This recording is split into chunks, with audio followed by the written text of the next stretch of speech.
There was another thing that also really helped get people to see cult films at the time, which was also the advent of cable television. Because when cable television first started, USA Network didn't have, 80 hours of burn notice to play. They were just like, oh, well, let's get the Trauma catalog and show Toxic Avenger. The first superhero born out of nuclear waste. You suddenly had all these avenues for content, in need of content, and cheap content. And so movies that, didn't do well, that were essentially cult, became almost mainstays in home entertainment. Nobody would have saw The Thing if it wasn't for HBO. If we didn't have, if HBO didn't get, Big Trouble in Little China for cheap, nobody would have seen it, because it just came and went in the theaters. Nobody remembers it. Nobody would have remembered it.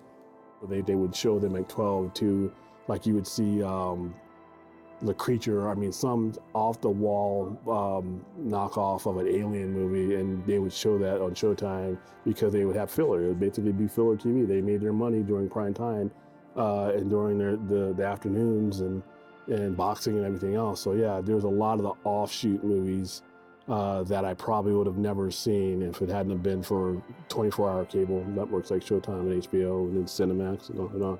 It was Beastmaster, Dragon Slayer, and Ice Pirates. They were always on.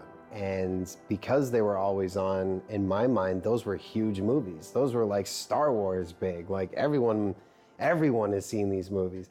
And there was that running joke with HBO that it was, hey, Beastmaster's on, because they played it so much. Friday, travel back in time to the age of darkness, to a land of mystical heroes and murderous villains, where one warrior leads the creatures of the wild in a battle against the forces of evil, the Beastmaster.